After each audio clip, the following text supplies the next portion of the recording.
Greetings, members, one and all of the Salivation Nation, with the biggest silver purchase of the year so far. Let's explore.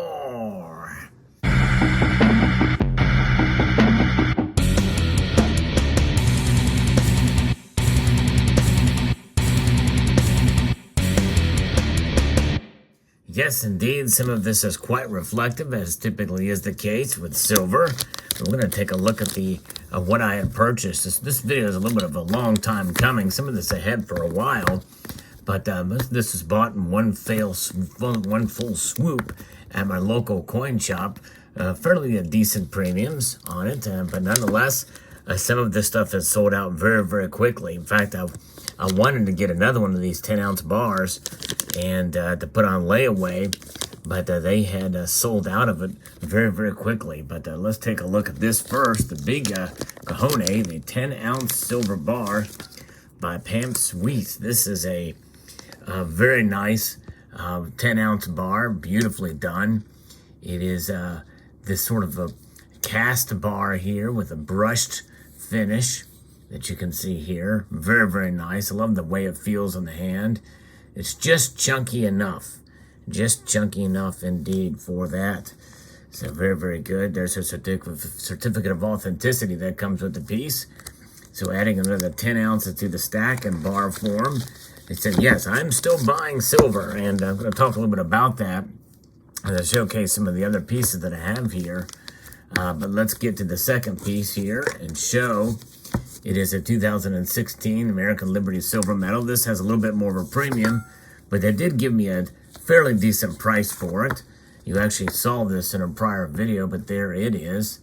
The 1 ounce silver medal for the American Liberty series. This was the first silver medal created for these pieces here, for this series.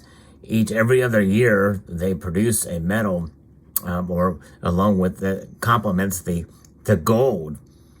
And this is of course, because it's a metal, it has smooth edge, but this is 1 ounce of 3/9 fine silver by the United States Mint, and beautiful. This is a very nice design, I think. I really love this eagle on the reverse. A flying eagle, probably the closest thing to the St. Gaudens, a modern version of the St. Gaudens sort of flying eagle. Maybe not quite as good, I think, but very close. And this side, with American Liberty, I mean, it could have been a little bit better job, but this is a nice rendition, I think. Sort of a young Lady Liberty there with a torch in hand, and kind of a nice with the flag there. So beautifully done. 2016 is the year of issue. I kind of wish it would have done it the same year, and I wish it would have been a 2015 issue, but nonetheless, can't scratch that 6 out and put a 5.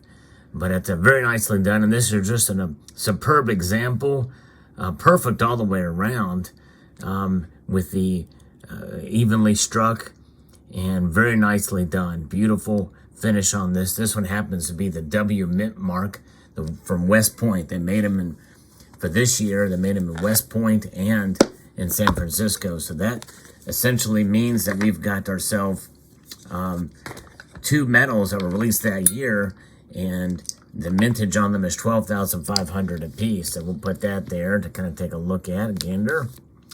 And then we have this. This is and I don't want to show this. This is very reflective. You saw this in my Easter video, which I encourage you to check out. Yes, indeed, this is sterling. And not very often do I buy these, but this is a little silver cup. Indeed, look at that. Gold plated inside there, very reflective. And the title of that video is Reflecting Freedom, so I thought I'd show this. This is about 3/4 of an ounce of pure gold, pure silver. It is 925. It weighs about 0.83 ounces, just over 25.8 grams, I believe, but very nicely done. So we've got that. I'll put that to the side here. And finally, we have ourselves just a privately issued 1 ounce round. I'm trying to avoid using the term generic silver because there's really nothing generic about this. It's a brand name silver product here by Golden State Mint. It's just 1 ounce of pure silver, but it is a privately issued piece. It is not generic, although, people often mistake that terminology, and I have as well too, but I believe that really it's just privately issued bullion. Very, very good. So there it is, and this actually has a coin turn to it, like a coin. It has a reeded edge, and it's just a 1 ounce buffalo style, very common. Probably the most common design on a privately issued piece is the buffalo.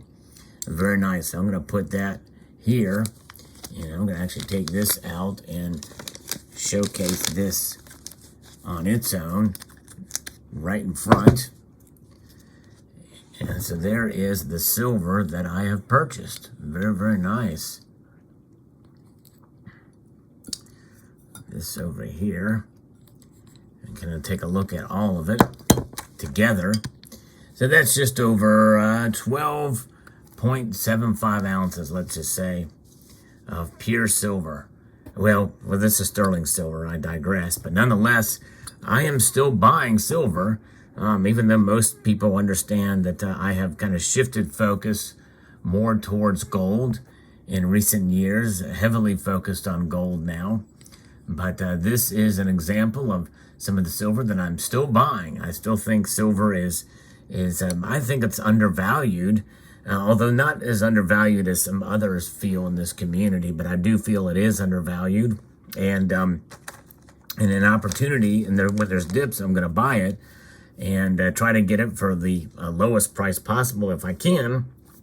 Although this piece that did not hurt my dollar cost average. I am a collector, first and foremost, but I do like to stack the weight, and 10 ounce bars seems to be a good sweet spot for sure in acquiring. In fact, I saw tempting offers very recently from several bullion dealers for 10 ounce and kilo size bars for very reasonable premiums, which we've not seen in quite a while.